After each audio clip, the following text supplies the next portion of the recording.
Hello students, स्वागत है आप सबका साक्षर एकेडमी की ऑनलाइन क्लासेस में। मैं निखिल रघुवंशी आज फिर आप सबके लिए एक नई वीडियो लेके आया हूँ। ये वीडियो 12th क्लास की हिस्ट्री सब्जेक्ट में दूसरे चैप्टर की वीडियो है। इसका समय काल है 600 ईसा पूर्व से 600 ईस्वी तक। अब हम इस चैप्टर के आधार पर देखेंगे कि हड़प्पा सभ्यता के पतन के बाद कहाँ पर कौन से नगर और कौन कौन से परिवर्तन आए। तो ज़्यादा समय वेस्ट ना करते हुए हम अपनी वीडियो पर आते। सबसे पहले एक मेन नोट, ध्यान देने वाली बात कि इस अध्याय में हम पढ़ेंगे क्या या पढ़ने वाले क्या हैं। इस अध्याय को शुरू करने से पहले हमें इस अध्याय यानी सेकंड चैप्टर के साथ साथ थर्ड और फोर्थ अध्याय का संबंध भी समझते हैं कि थर्ड और फोर्थ अध्याय इस सेकंड अध्याय यानी कि दूसरे चैप्टर से कैसे संबंधित है।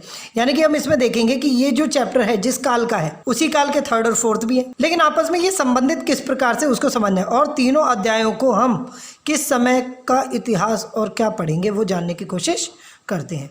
यानी इन तीनों अध्यायों में हम किस समय के बारे में पढ़ेंगे और इतिहास से संबंधित कौन कौन से, और तीनों अध्यायों मतलब सेकेंड, थर्ड, फोर्थ जो 3 अध्याय हो गए आपके अध्यायों में हम किस समय के बारे में पढ़ेंगे और उसका इतिहास क्या होगा और क्या पढ़ेंगे। ठीक है, तीनों चैप्टर को हम देख लेते हैं बारी बारी। सेकंड चैप्टर तो आपका राजा, किसान और नगर है जैसे कि, तो इसमें हम राजनीतिक व आर्थिक परिवर्तनों को पढ़ेंगे कि उस समय पर देखो हड़प्पा सभ्यता में हमारे पास कोई भी राजा या राजवंश नहीं है। अगर होगा भी तो हमें उनकी लिपि के ना पढ़े जाने के कारण पता नहीं चल सका। वहां पर मिलने वाले स्रोतों के आधार पर ही हमने वहां की कृषि को समझा था। तो आइए अब हम देखते हैं, जैसे कि दूसरे में हमने राजनीतिक और आर्थिक स्थिति को समझा कौन से समय की, 600 ईसा पूर्व से 600 ईस्वी।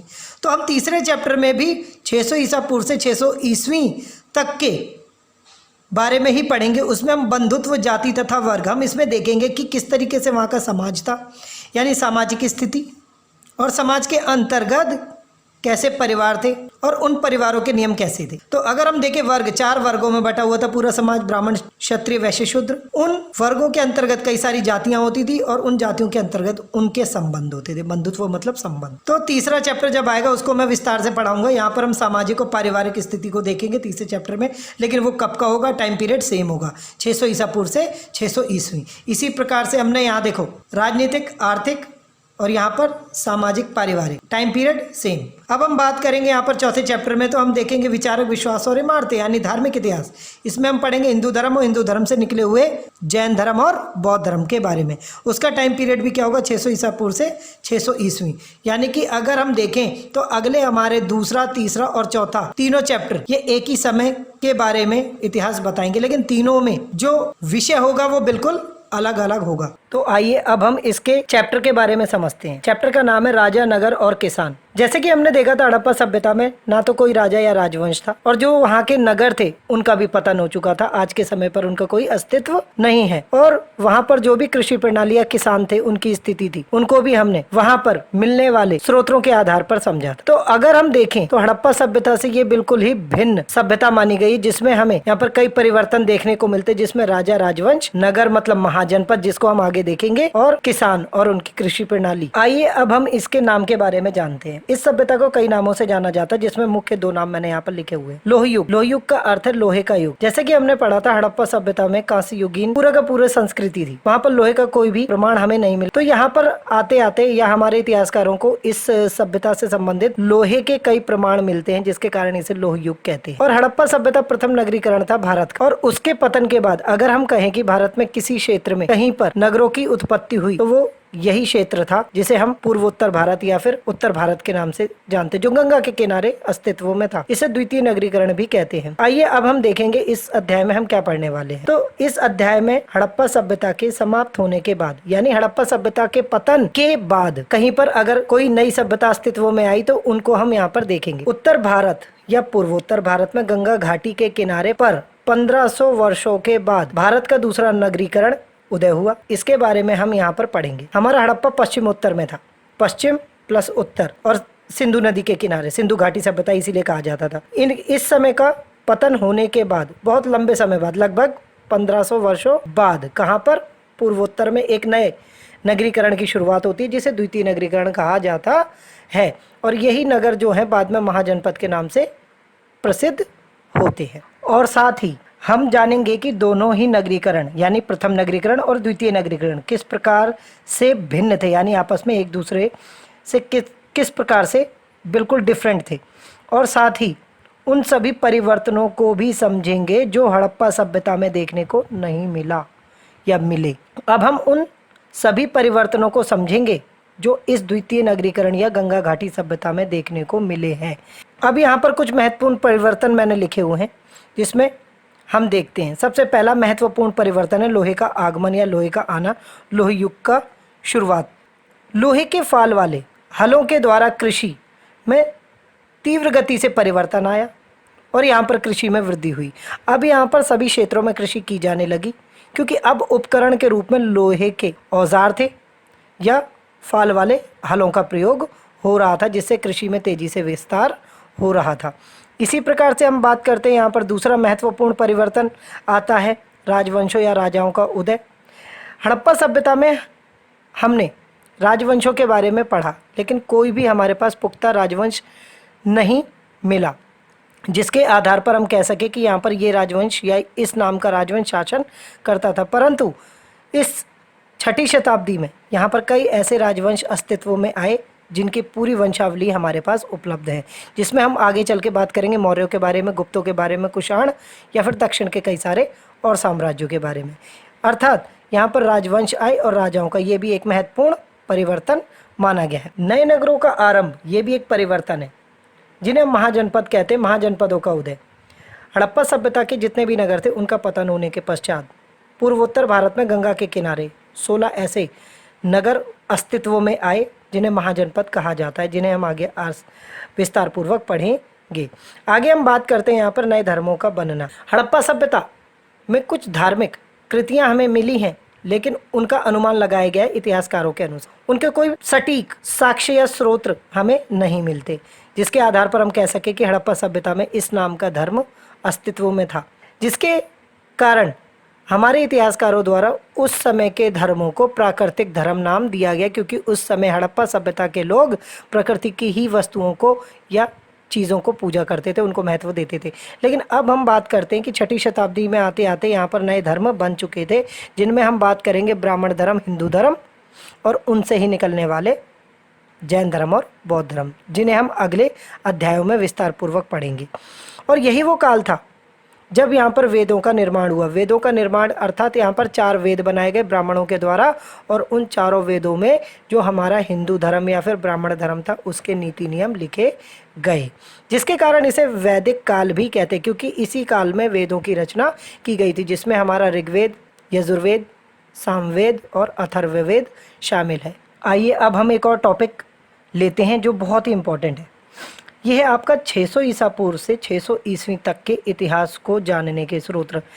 इतिहास स्रोतों के उसी के आधार पर जाना जाए। जैसे कि हमने हड़प्पा सभ्यता में कुछ स्रोत देखे थे, तो हमारे इस काल से संबंधित भी कुछ स्रोत हैं, लेकिन यहाँ पर सबसे महत्वपूर्ण चीज़ ये है कि लिखित स्रोत हमारे पास सबसे अधिक मात्रा में है और उन्हें पढ़ा भी गया है।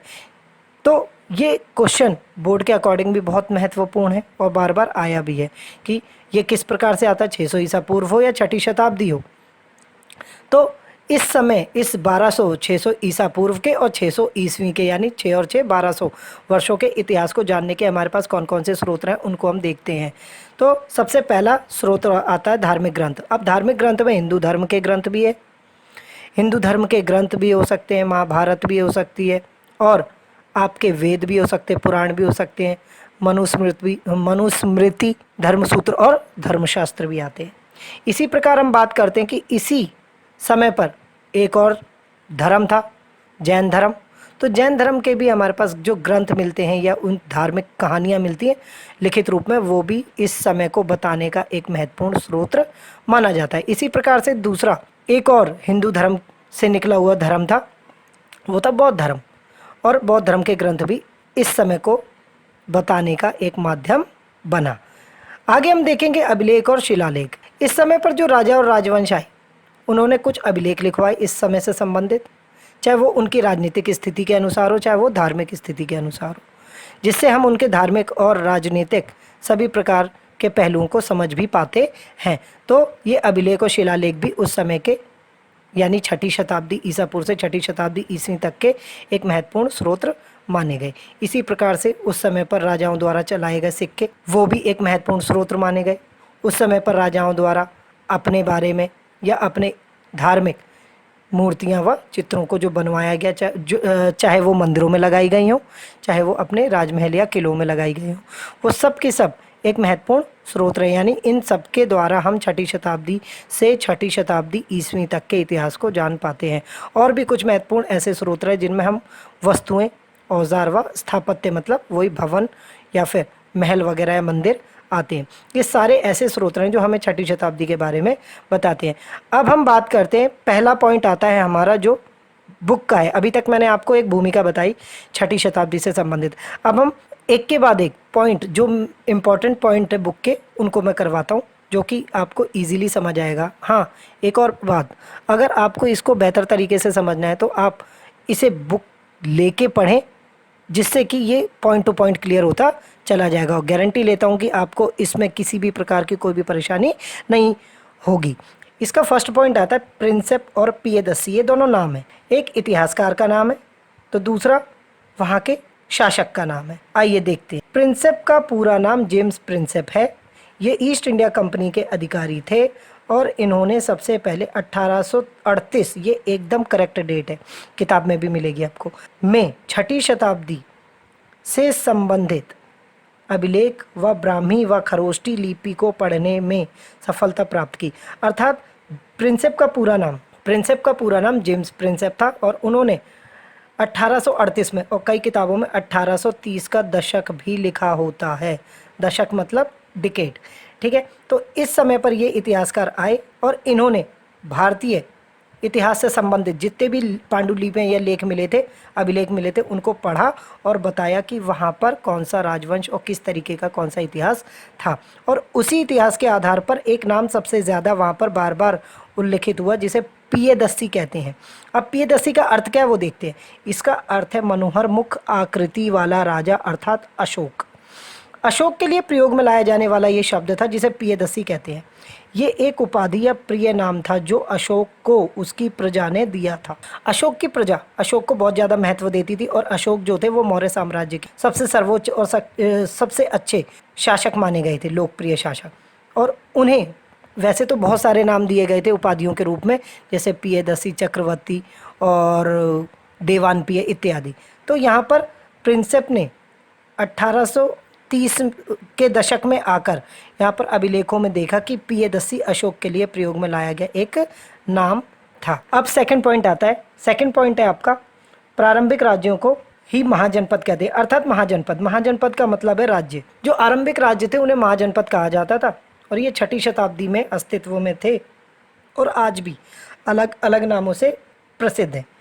छठी शताब्दी में लगभग 16 महाजनपद थे। अर्थात मैंने अभी जैसे बताया कि महाजनपद का अर्थ होता है राज्य, तो उस समय पर कितने राज्य थे? 16 राज्य, अर्थात 16 महाजनपद थे। अब उनकी क्या विशेषताएं थी उन्हें हम समझते हैं। महाजनपदों की विशेषताएं, जैसे अभी हमने पढ़ा महाजनपद राज्य कहलाता है। प्रत्येक महाजनपद का एक राजा अर्थात शासक होता था। जैसे कि वर्तमान समय में जैसे हर राज्य में एक मुख्यमंत्री होता है, शासक के रूप में काम करता है, तो उस समय पर हर महाजनपद, हर राज्य में एक राजा होता था। हर महाजनपद की एक राजधानी होती थी। हर महाजनपद में सेना या सैनिक तंत्र होता था जो वहाँ पर नियंत्रण करता था या वहाँ पर कानून व्यवस्था को देखता। इसी प्रकार से हर महाजनपद में नौकरशाही तंत्र या अधिकारी वर्ग होता था जो वहाँ के राजा के साथ मिलकर वहाँ के विकास के लिए कार्य करता था। और हर महाजनपद की कर व्यवस्था और कानून होते थे जिससे उस महाजनपद का विकास किया जा सके, वहाँ पर व्यवस्थाएं बनाई जा सके। तो ये सारे महाजनपद की विशेषताएं थी और ये विशेषताएं आज भी राज्य में हैं और इसी प्रकार से हैं। और हमने या हमारे राजनीतिज्ञों ने ये अशोक या मौर्य साम्राज्य से ही ली है। अब हम बात करेंगे यहाँ पर कि छठी शताब्दी में 16 महाजनपदों में 7 महाजनपद सबसे प्रमुख थे। वो कौन कौन से?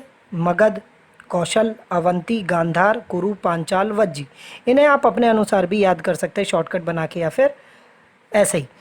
अब हम बात करेंगे यहाँ पर कि इन 16 महाजनपदों में 7 मुख्य प्रमुख थे और उनमें सबसे प्रसिद्ध या सबसे शक्तिशाली मगध महाजनपद था। मगध जो वर्तमान समय में बिहार कहलाता। तो ये बोर्ड में भी बहुत बार क्वेश्चन आया है कि मगध महत्वपूर्ण क्यों था या मगध के शक्तिशाली बनने के कारण बताइए। तो मगध के शक्तिशाली बनने के कई निम्नलिखित कारण हैं, भौगोलिक भी और राजनीतिक भी। अब हम कुछ कारणों को देखते हैं, जैसे कि सबसे पहला कारण है लोहे के विशाल भंडारों का मिलना। मगध जो था वो हमारा वर्तमान बिहार और उसमें पहले झारखंड भी जुड़ा हुआ था, जहाँ पर लोहे के भंडार भरपूर थे, जिससे कि वो महाजनपद तेजी से विकसित होता चला गया, राजा शक्तिशाली होते चले गए। यहाँ पर इस लोहे से राजा ने हथियार बनाए, व्यापारियों ने सिक्के बनाए और किसान ने लोहे के फाल वाले हल बनाए, जिससे विकास किसका हुआ? मगध का हुआ। तो पहला जो कारण मगध के शक्तिशाली बनने का क्या था? लोहे के विशाल भंडार। दूसरे नंबर पे हम बात करते हैं यहाँ पर गंगा के किनारे उपजाऊ भूमि का होना, अर्थात मगध जो था वो गंगा के किनारे बसा हुआ था और गंगा के किनारे बसे होने के कारण भारी मात्रा में उपजाऊ भूमि थी, जिससे कृषि में तेजी से विस्तार हुआ और मगध शक्तिशाली बना।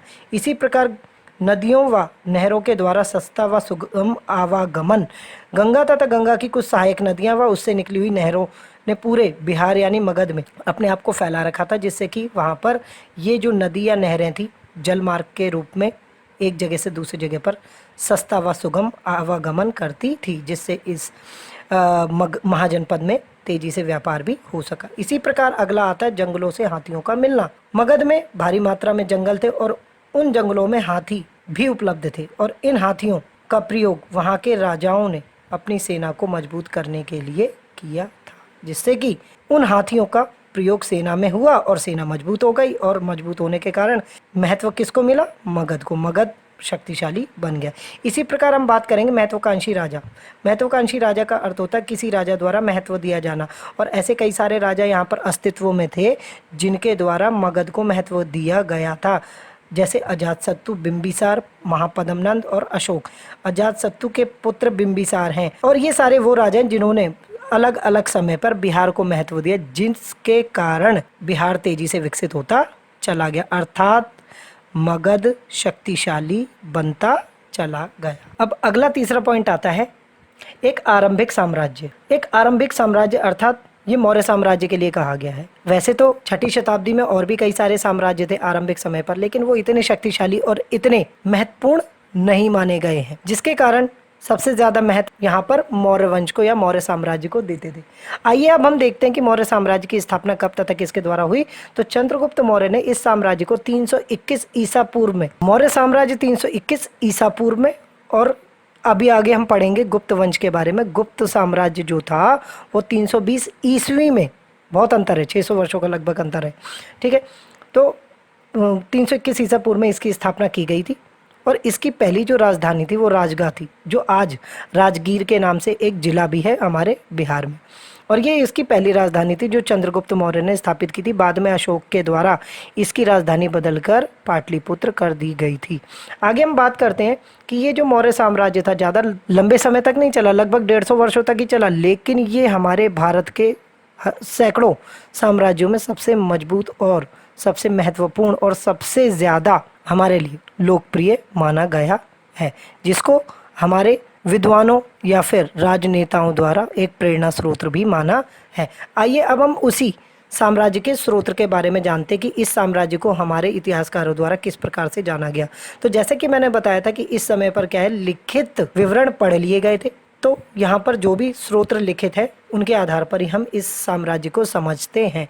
अब हम बात करते हैं, ये इंपॉर्टेंट क्वेश्चन है, बोर्ड में बहुत बार आए हुए हैं, अब हम वो देखते हैं। जैसे कि क्वेश्चन बनता है इसका, मौर्य साम्राज्य को जानने के स्रोत क्या क्या है, या मौर्य साम्राज्य को इतिहासकारों द्वारा किस प्रकार से जाना गया। तो इसमें सबसे पहला स्रोत आता है अर्थशास्त्र। मौर्य साम्राज्य को जानने का अर्थशास्त्र एक महत्वपूर्ण स्रोत है जो चाणक्य द्वारा लिखा गया। चाणक्य कौन थे? सलाहकार थे चंद्रगुप्त मौर्य के। और चंद्रगुप्त मौर्य ने किस प्रकार से नंद वंश से इस मौर्य वंश को जीत के उस पूरे साम्राज्य बनाया, वो पूरी की पूरी कहानी इस अर्थशास्त्र में चाणक्य द्वारा लिखी गई थी। इसी प्रकार से हम बात करते हैं कि एक और महत्वपूर्ण ग्रंथ या फिर लिखित विवरण हमारे पास है, वो है इंडिका। इंडिका भी एक लिखित विवरण है जो मेगास्थनीज नामक यूनानी राजदूत द्वारा लिखा गया था। यूनान से एक राजदूत आए थे जो सेल्यूकस राजा द्वारा भेजा गया था मौर्य साम्राज्य में। सेल्यूकस ने इसलिए मेगास्थनीज को भारत भेजा था कि वो देख के आ सके कि मौर्य साम्राज्य इतना शक्तिशाली या महत्वपूर्ण कैसे बना। तो मेगास्थनीज भारत आए और भारत में आके उन्होंने काफी समय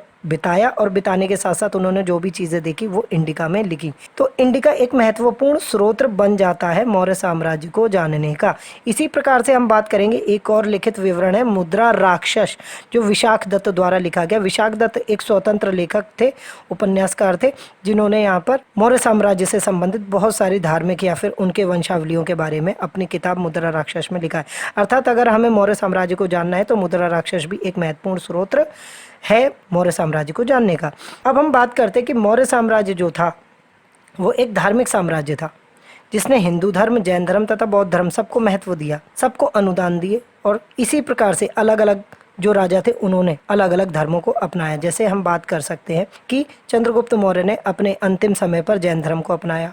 इसी प्रकार से मौर्य साम्राज्य के जो सबसे शक्तिशाली शासक अशोक थे, उन्होंने अपने अंत के समय पर बौद्ध धर्म को अपनाया। अर्थात ये कहें कि ये तीनों धर्मों को इन्होंने महत्व दिया, जिसके कारण इन तीनों धर्मों के ग्रंथों में मौर्य साम्राज्य के बारे में पूरे विवरण मिल जाते हैं। तो तीनों धर्मों के जो ग्रंथ है वो क्या है, मौर्य साम्राज्य को बताने के स्रोत माने गए। इसी प्रकार हम बात करेंगे मौर्य साम्राज्य में जो शासक थे उन्होंने अपने लिए अभिलेख भी लिखवाए, और अभिलेख जो लिखवाए तो उन अभिलेखों से भी हमें मौर्य साम्राज्य के बारे में, उनकी आर्थिक स्थिति, उनकी धार्मिक स्थिति, उनके धर्म की नीतियों के बारे में और उनके साम्राज्य विस्तार के बारे में काफ़ी जानकारी मिलती है, जो उस समय पर लिखवाए गए थे अलग अलग स्थान पर अपने लोगों के लिए। इसी प्रकार से मौर्यों के द्वारा चलाए गए सिक्के भी उनको जानने का एक महत्वपूर्ण स्रोत या साधन बनता है। तो ये कुछ ऐसे 6-7 स्रोत हैं जिन सब के द्वारा हम या हमारे इतिहासकार मौर्य साम्राज्य को जान पाते हैं। आइए अब हम अगला पॉइंट देखते 3.2, मौर्य साम्राज्य का प्रशासन या मौर्य साम्राज्य इतना शक्तिशाली क्यों था। मौर्य साम्राज्य का जो प्रशासन था वो बहुत ही मजबूत था अन्य साम्राज्यों के या उनके तुलना में। अब हम बात करते हैं मौर्य साम्राज्य के होने के। वैसे तो कई कारण थे, परंतु 2 महत्वपूर्ण कारण भी थे। अब वो 2 कौन से थे? एक था केंद्र में विभाजित किया जाना, और एक था समितियां या डिपार्टमेंट के द्वारा काम करवाना। वैसे तीसरी भी थी जिसे हम आगे पढ़ेंगे, जो थी अशोक की धम्म की नीति। आइए हम देखते हैं इसे। साम्राज्य को केंद्रों में विभाजित करना इसका पहला पॉइंट आता है। जिस प्रकार से हम देखते हैं यहाँ पर कि ये एक साम्राज्य है। साम्राज्य को हमने एक केंद्र जो पाटलिपुत्र के नाम से, एक उत्तर में, एक दक्षिण में, एक पूर्व में, एक पश्चिम में, सभी जगह पर एक एक केंद्र बनाए, जिसमें हम बात करेंगे यहाँ पर कुछ 4-5 केंद्र यहाँ पर अस्तित्व में आए। जैसे कि पाटलिपुत्र राजधानी थी, वह केंद्र में स्थित तो पूरे साम्राज्य को वहीं से नियंत्रित करती थी। इसी प्रकार से तक्षशिला पूरे उत्तरी क्षेत्र को नियंत्रित करती थी, तो तक्षशिला उत्तर में थी और वो पूरे उत्तर के क्षेत्र को नियंत्रित करती थी। इसी प्रकार से स्वर्णगिरी दक्षिण क्षेत्र को नियंत्रित करती थी, यानी दक्षिण में भी स्वर्णगिरी एक केंद्र बनाया गया जो सिर्फ दक्षिण को ही नियंत्रित करती थी, देखरेख करती थी। इसी प्रकार से उज्जैनी जो पश्चिम में और तोसली जो पूर्व में, ये सारे के सारे अलग अलग दिशाओं में 4 केंद्र बनाए गए, और एक बिल्कुल बीचों बीच केंद्र मध्य में बनाया गया जो राजधानी भी थी। तो इस तरीके से पूरे इतने बड़े साम्राज्य को इनके द्वारा नियंत्रित किया गया, क्योंकि इतने बड़े साम्राज्य को केवल एक क्षेत्र से नियंत्रण करना संभव नहीं था, जिसके कारण इन्होंने कुछ अलग अलग दिशाओं में रीजनल केंद्र या क्षेत्र बनाए और उनके द्वारा इन्होंने नियंत्रण करना शुरू किया। तो पहला तो ये कारण था जिसके द्वारा ये इतना शक्तिशाली है, इसका प्रशासन मजबूत बना। अगला आपका आएगा समितियां। तो सेकंड पॉइंट आता है आपका समितियों तथा उप समितियों के द्वारा कार्य, कि मौर्य साम्राज्य को नियंत्रित करने का एक तरीका था और आसानी से कार्यभार संभालने का एक तरीका था, जिसमें हम देखेंगे कि समितियों तथा उप समितियों के द्वारा कार्य, जैसे कि मौर्य साम्राज्य ने सभी विभागों को अलग अलग तरीके से समितियों तथा उप समितियों को सौंपा और उनसे काम कराया। जैसे आज के समय पे आप देखते हो डिपार्टमेंट्स बने, बिजली के लिए अलग डिपार्टमेंट है, पानी के लिए अलग है, सफाई के लिए एमसीडी डिपार्टमेंट है, और कानून के लिए आपका पुलिस है। तो उस समय पर भी इसी तरीके से कई सारे लोगों को नियुक्त किया और उनको कार्यभार सौंप दिए गए, और अगर कोई भी कार्य नहीं होता था तो उसके अधिकारी से ही वो पूछा जाता था कि क्या परेशानियां हैं तथा किस तरीके का यहाँ पर किया जाना चाहिए। अगला आता है हमारा यहाँ पर तीसरा, वो था आपका अशोक की धम्म की नीति। ये एडिशनल है, यहाँ पर ये याद रखना कि ये मौर्यों में आखिरी जो शक्तिशाली शासक थे अशोक ने ही इसको ऐड किया था, वो थी धम्म की नीति। अशोक का जो अंतिम युद्ध था वो था कलिंग का युद्ध। और कलिंग के युद्ध में भारी मारकाट को देखते हुए उसने युद्ध त्याग दिया और उसने धर्म का रास्ता, धर्म का मार्ग अपना लिया और उन्होंने बौद्ध धर्म को अपना लिया। धम्म का अर्थ होता है धर्म, यानी उसने अब ये माना कि अगर हमें अपने साम्राज्य को विस्तारित करना है तो हम धर्म के आधार पर भी कर सकते हैं। सिर्फ युद्ध एक उसका मार्ग या साधन नहीं है, जिसके कारण उसका इस साम्राज्य को विस्तार करने का एक तरीका था धम्म की नीति, धर्म की नीति। सब लोगों को अपने नैतिक धर्म के साथ उसने जोड़ना शुरू कर दिया। अशोक ने एक धर्म बनाया था जिसे कहते हैं नैतिक धर्म।